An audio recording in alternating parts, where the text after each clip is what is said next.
Avec la sortie le 23 mars de Half-Life Alyx en VR, je me suis décidé à faire une review d'un produit, ou plutôt d'une gamme de produits que j'estime assez sous-cotés, les casques de réalité mixte estampillés Microsoft.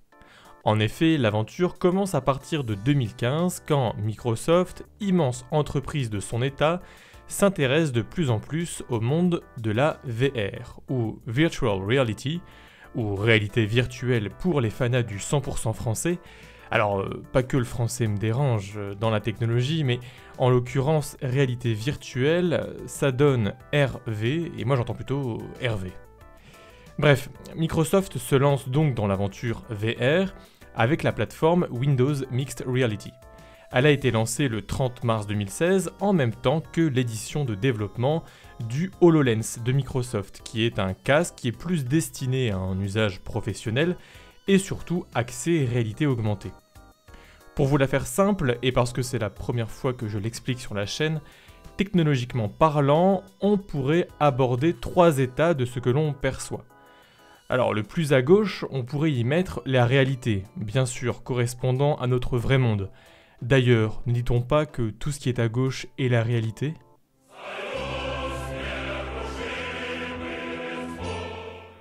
À droite, on peut y mettre Marine Le Pen. Alors, oui c'est vrai, Jean Donovan, mais surtout la réalité virtuelle, symbole même d'une dimension parallèle purement numérique. Et au centre, me direz-vous ? Eh bien, c'est l'entre-deux. C'est ce qu'on appelle la réalité augmentée, c'est-à-dire notre monde, mais amélioré par des informations portées à notre œil. C'est le cas des Google Glass ou encore du HoloLens dont je viens de vous parler.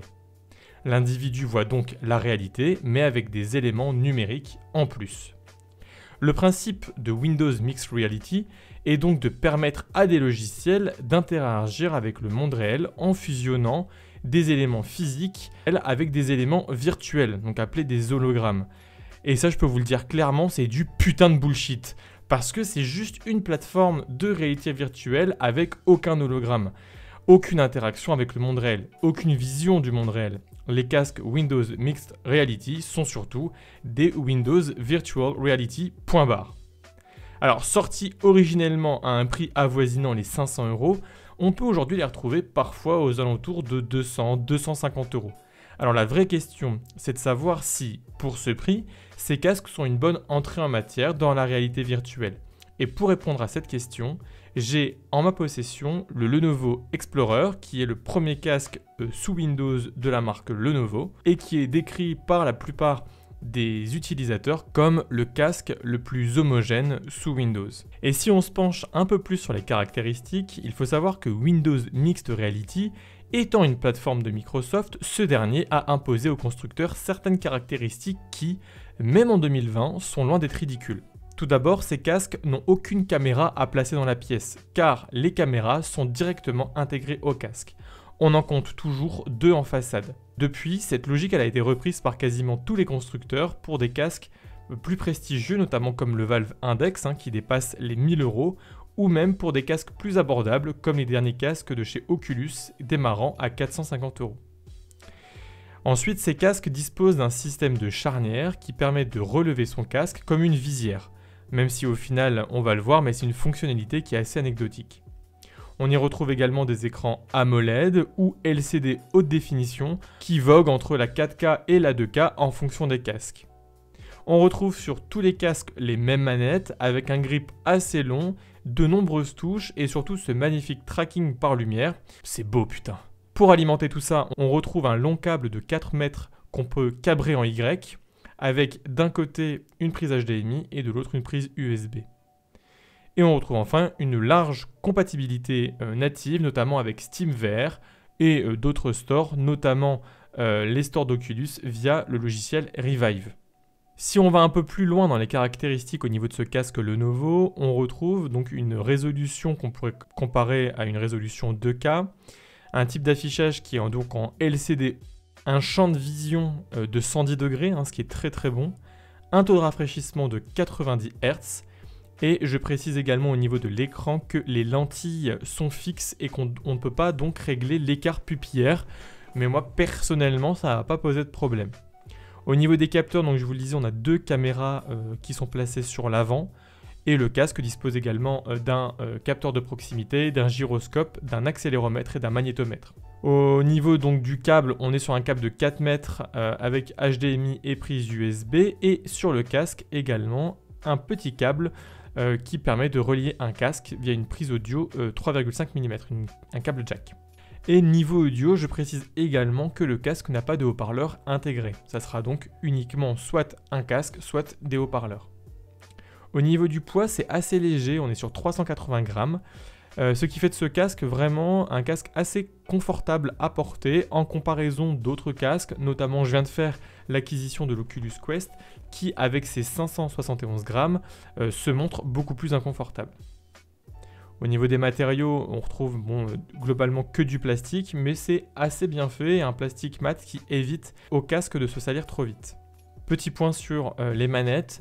Elles sont alimentées par chacune 2 piles AA. Et oui, c'est des piles, pas des batteries. Certains disent que c'est dommage, mais ça permet au moins de changer rapidement en cas de batterie faible. Vous pouvez également opter pour des piles rechargeables et hop, le problème est réglé. Non, le vrai problème de cette alimentation, c'est surtout qu'il en faut 2 par manette. C'est énorme, alors que les Oculus Touch, eux, n'ont besoin que d'une pile. Et si on revient un petit peu plus sur le casque, personnellement le design, je trouve le casque très beau. Le mélange noir laqué et noir mat est assez discret et comme précisé juste avant, il est très léger, ce qui m'amène sur la question du confort. Le maintien à la tête est assez spécifique puisqu'il ne repose que sur ce tour de tête réglable avec une molette. Un pad de mousse à l'avant et à l'arrière sont là pour augmenter le confort. D'ailleurs, petit tips, je vous conseille d'intervertir les 2 pads parce que le confort sera encore amélioré. Et bah franchement, le confort, il est pas mal du tout. On peut faire des sessions de plus d'1 heure sans sentir de grosses gênes. Et glamour fact, ne pas avoir de strap sur le milieu vous évite de vous retrouver avec la coupe du chanteur M, qui, comme chacun le sait, est un plaisir pour les musicos, mais un petit peu moins pour les coiffeurs. Pour ceux qui portent des lunettes, franchement ça passe. C'est pas optimal, mais ça passe. Là aussi, petit tips, les lunettes risquent de se poser sur les lentilles à l'intérieur du masque, et donc de les rayer. C'est assez dommage. Ce que je vous suggère, c'est soit d'acheter des films de protection sur internet, soit, et c'est plutôt ça que je vous conseille, d'imprimer en 3D ce genre de séparateur qui permet d'éviter que les verres touchent les lentilles. Les plans sont trouvables sur le site Thingiverse, et moi c'est un ami qui me l'a fait, c'est assez propre et on n'est vraiment pas sur un système d'égitant. Le confort au niveau du visage est vraiment bon, mais il s'agit d'un bon vieux pad en mousse, ce qui risque d'absorber la sueur. Pour une dizaine d'euros sur Amazon, vous pouvez trouver une cover en simili-cuir, pratique et hygiénique. Le câble est assez long, ça c'est bien, mais du coup il est assez lourd et ça peut rapidement devenir une plaie, voire même carrément dangereux. Donc là aussi, il ne faut pas hésiter à employer les grands moyens avec un système de câbles suspendus pour vous offrir beaucoup plus de souplesse d'usage et un plus grand confort lors de vos jeux. Le câble peut être maintenu sur le côté par une boucle en plastique, mais de par le système de visière, le câble a tendance à tirer sur la partie plastique et donc de la déboîter. Et ça peut vite devenir irritant. Moi ça m'irrite assez rapidement. Je vous conseille donc de trouver une sorte de velcro pour fixer le câble directement sur l'arrière de la tête, ça va grandement libérer vos mouvements. À propos de l'interface, cette dernière passe par le portail de réalité mixte de Microsoft. Alors tous les PC sous Windows 10 normalement disposent de cette application. Avant d'arriver dans le hub principal et comme il n'y a pas de caméra externe, il faut que le casque détecte votre zone de jeu. Pour ça, 2 possibilités. Soit vous jouez de façon immobile, donc assis de préférence, ou alors vous tracez une sorte de zone de jeu libre que vous pouvez définir. Pour ce faire, vous devez déplacer le casque dans la zone. Alors oui, on a déjà vu plus simple, chez Oculus notamment.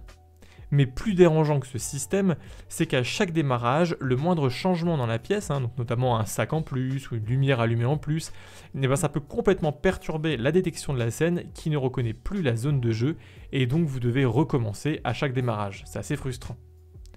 Sinon, une fois que l'accroche est bonne, les zones sont bien détectées et pour uniquement 2 caméras, c'est assez fiable. En approchant le casque ou les manettes des limites, on s'aperçoit visuellement de cet espace de jeu réservé et c'est assez impressionnant et assez bien fait pour éviter de s'exploser dans un mur.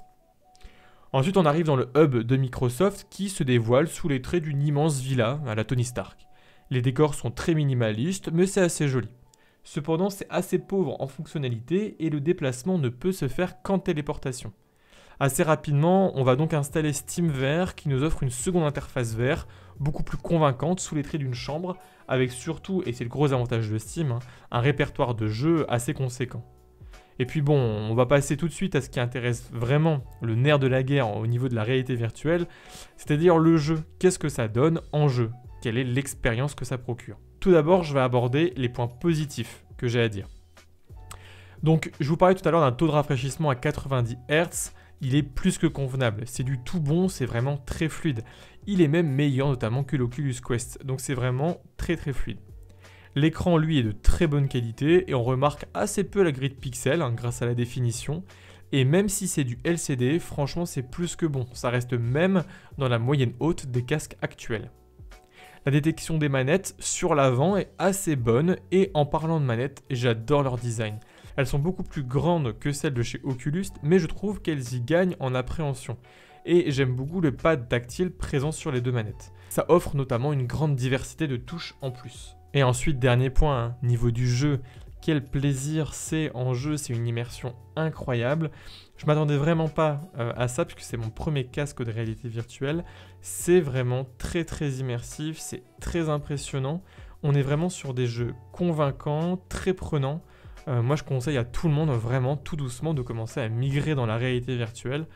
Les expériences sont vraiment bonnes. Maintenant je vais me pencher un peu plus sur le négatif. Tout d'abord, il faut s'habituer à ce genre d'expérience parce qu'on ressent assez rapidement l'envie de vomir, un peu comme le mal des transports. Malgré tout, je précise, une courbe d'adaptation est possible et maintenant, moi, ça va mieux. Ça fait à peu près 6 mois que je m'y suis mis. Alors, c'est pas encore parfait, mais globalement, je tiens de plus en plus longtemps. Ensuite, le câble, je vous en parlais tout à l'heure, mais ça peut assez rapidement être mal vécu. On a également des optimisations logicielles qui sont parfois à revoir, quelques crashs ou des bugs. Mais surtout, et je vais finir là-dessus au niveau des points négatifs, parce que c'est pour moi le plus gros point négatif de ce casque, le fait qu'il n'y ait que 2 caméras positionnées bien sur l'avant, et ben l'excellent tracking lorsque les manettes sont devant se transforme en enfer avec une précision digne d'un lancer de nain dans une foire à la saucisse. C'est un bordel! Non mais plus sérieusement, le principe de la VR c'est d'avoir des jeux plus immersifs, utilisant donc plus le corps. Avec des parties comme le dos ou les épaules. On est donc assez souvent amené à mettre les mains hors des champs de vision de ces 2 caméras qui sont bien de face. Malheureusement, il arrive donc souvent que la détection soit complètement perdue et ça nuit pas mal à l'immersion et ça a souvent pour conséquence la mort dans les jeux. Et là je peux vous assurer que la frustration c'est over the top quoi. Voilà, toi viens ici, toi tu vas prendre cher. Tiens. Et la détection là, oh putain! Alors c'est pas extrêmement fréquent, je vais pas mentir, surtout qu'avec le temps on prend l'habitude et on garde bien ses bras devant, mais ça reste une frustration que je me devais de vous partager. Et c'est à peu près tout ce que j'avais à vous dire sur cette gamme de casques Windows Mixed Reality. Ils sont de super casques pour débuter dans la réalité virtuelle. Alors ok, ils sont pas parfaits, mais même l'Oculus Quest que je viens d'acheter ne l'est pas. Si vous arrivez à trouver un de ces casques pour moins de 250 €, il y a peu de raisons de s'en priver. La qualité des jeux est vraiment excellente et même en dehors des jeux, vous pouvez bénéficier d'une belle expérience, notamment pour regarder des films avec une sensation de cinéma, c'est très impressionnant. Les casques Windows Mixed Reality bénéficient encore d'une large compatibilité avec tous les jeux AAA qui sont encore compatibles, même le dernier Half-Life en VR, Half-Life Alyx, est lui compatible. Gardez bien également en tête que pour un confort optimal, vous allez devoir investir dans de nombreux accessoires, comme je vous l'ai dit dans la vidéo, donc prévoyez environ 100 € de marge pour pouvoir pimper votre masque. Alors voilà, j'espère que la vidéo vous a plu, n'hésitez pas à vous abonner, on a dépassé les 70 abonnés, ça grimpe assez vite, c'est super cool. Vous pouvez également liker la vidéo si elle vous a plu. Rendez-vous à la prochaine vidéo pour une vidéo de gameplay sur Half-Life Alyx, ça va être chaud! Allez salut, tchou!